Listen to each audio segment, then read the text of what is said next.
Uh, If there was a sparkly purple, I needed to own it. uh-huh, uh-huh. Or I'm blue. looking. Um, I see you and I created different shapes with our eyeliner, and that's something that I wanted to bring up. I added a little bit just in the outer corner of mine. My eyes are fairly close to my nose. So when I bring eyeliner all the way in, it draws my eyes closer together. Your eyes are a little further set than mine are, so bringing your eyeliner further in will bring your eyes more together, which would be a shape that you might want to create with yours. Yes, please. Anything to make my nose look thinner. Exactly. But yeah, so everybody's eye shapes and face shape and skin texture and all that are so different. So it is kind of hard to do a one makeup tutorial fits all. So I like to But you do this. And so if someone's watching this and they would like a specific training to their eye shape, their skin tone, their products, their need, whether, and you don't just do pageant, you do wedding, do you do film and photography as well? I do a lot of photo shoots. I've done some film stuff. We live in Seattle area, so there's not a lot of film stuff around here, but I have done that in the past. Mhm. Runways, weddings, all sorts of different events. I'm happy to help people with too. I'll make sure that all of your contact details are in our notes here on our YouTube. Awesome. People know how to find you.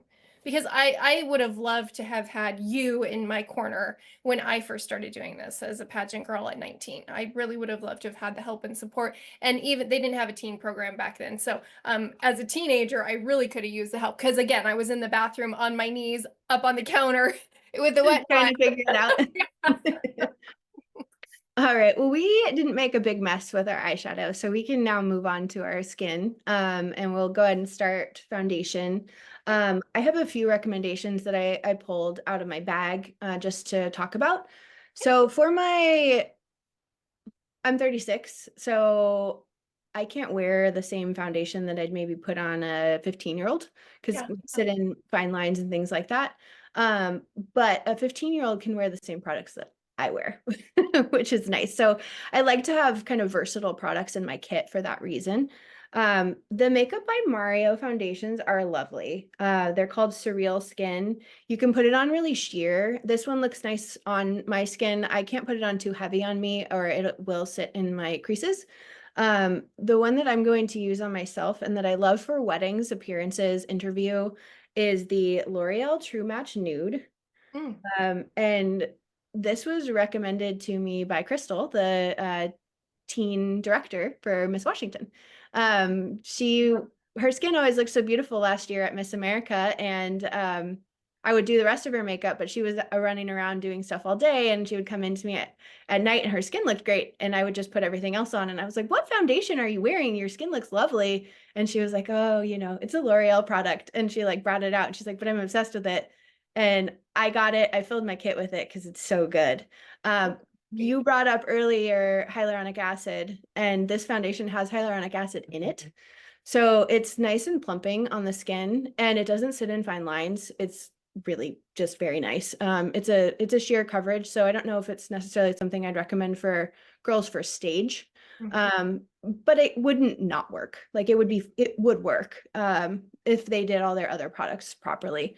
But the my go-to stage foundation has definitely been that Makeup by Mario. I love it, and it's beautiful on younger women for any event too. For me, I just find that if I put like a full face of that on, it doesn't sit quite as well for like a 12-hour day versus Mm. this will stay on me. So this is what I'm going to use. Hey, And good I always old L'Oreal. Hey, we'll Pro take it. L'Oreal. Save our money. Spend it on brushes. Exactly. So I like this one's got a little applicator thing on the end. So I'm just going to go ahead and put a little bit on my face. Obviously, when I'm working with a client, I would put it on a palette. Mhm. Um, and then I like to apply my foundation with a brush. And Okay. then I'll come back through and buff everything out with a sponge. Okay. So I'm going to use this one. It's kind of a Mm. denser, softer brush. So it's got a lot of bristle hairs in it. And I'm just going to buff this into my skin in like a circular motion. Huh? And I want to do this side first so you can see the difference because this is a very sheer foundation, but being someone who is redder Mhm, really gets rid of the redness in my skin. mhm, You see how much I put on. I didn't put a lot on. mhm. So that's on half. Okay. And this is L'Oreal. This is not the Mario, correct? This No, this is the L'Oreal True Match Nude, and it's got the hyaluronic acid in it, and it's just really beautiful. I'm wearing shade 2 to 3, okay. 2-3. You know what? I'm going to put a little dab of the Mario in the corner of this cheek so you guys can see it too, because this is one of my favorite foundations. So this one's a little bit more full coverage. Obviously, you can see as I blend it out. So I'll show this side versus this side. I'm getting a nice coverage from this one, but this is more of what I would wear for appearance, maybe use for a wedding, Mhm. interview, something that wants to look a little bit more natural. Yes. But this one too, I would use for weddings, appearances, interview. Yeah. Like it just depended on who I was putting it on. Okay. And I didn't notice, Amanda, did you put the foundation under your eyes?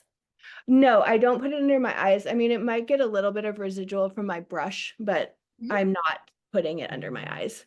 The Okay. Do you reason I'm put it? not putting it under my eyes is that I take a lot of pride in having a full face of makeup and it not looking or not feeling like you have a full face of makeup on. And if you start layering a bunch of products on top of each other, it's not Mhm. going to feel good. Right. I remember the first time I ever went to MAC for a full face of stage makeup because I had to figure that piece out and did a tutorial and sat and had my makeup done and I went racing away from the counter when I You're like, I gotta wash my face. like, I have got to take all this off. It felt so heavy, but it's just because the products for stage do have a different consistency. They are more full coverage. And I just wasn't used to it. I was used to very, very light coverage for mostly everything. Or I just put more of the light coverage on, right? Because that was what I thought we were supposed to do. Right. Just more of the same thing. More. So it was definitely a bit overwhelming for me at first and something that I had to get accustomed to. But I did see the difference. Like when I look at photos from being on stage as a contestant who's wearing the the stage makeup, the appropriate makeup for stage, versus a contestant who was not, you can see like I just look more awake, more alive, less Hmm. washed out, more vibrant.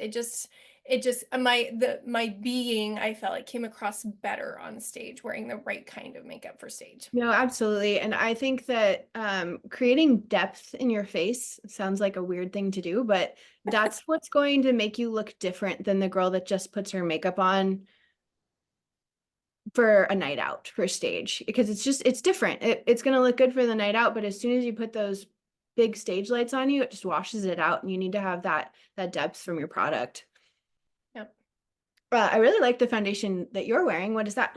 This is my Jane Okay. Iredale. This is Yeah. my Great. lightweight stuff. Yeah, this is their liquid minerals foundation and I use the warm sienna. And I also tend to have a little pinky peachy undertone. So mine has a little bit more of a tan to it to kind Hmm. of hide my Yeah, pinkness. it looks like it's got a golden undertone to kind of cancel that out, which is really Yes. nice. Yes. Looks good on you. Thank you. Um, so tanning, you made me think about tanning Yes. now. Let's talk about So our pageant girls get tans, right? And if you're not getting a tan for a pageant, you probably should. okay. Um, Because again, the stage your lights coach will wash tell you you. out. Yes. Stage lights wash you out. And it doesn't need to be a really heavy tan, but you definitely want a tan for stage. And, depending on the dress color, swim color you're wearing, you might want a darker tan. But that being said, I have girls that come in and they will have the blotchiest tans on their face. Maybe they got a chemical peel a couple days before and they're peeling or whatever. I highly recommend not getting spray tanned on your face. You don't need to because I can color match your body with foundation, and you should be able to do the same if you're doing your own makeup. That brings me to color recommendations. So if you're somebody around my skin tone that's getting a spray tan for stage, my favorite foundation that I by far use the most in pageantry is the Makeup by Mario in the shade 14O, and it matches perfect with a pageant tan. I go through bottles and bottles of that. I would probably go through 2 bottles just when I go to Miss America in a couple weeks. So, but yeah, 14O from Makeup by Mario, it's just like the perfect pageant shade. Yeah. I use it all the time for when you have a spray tan. And I saw you doing this. I'm wearing a turtleneck, but I saw you coming down and blending.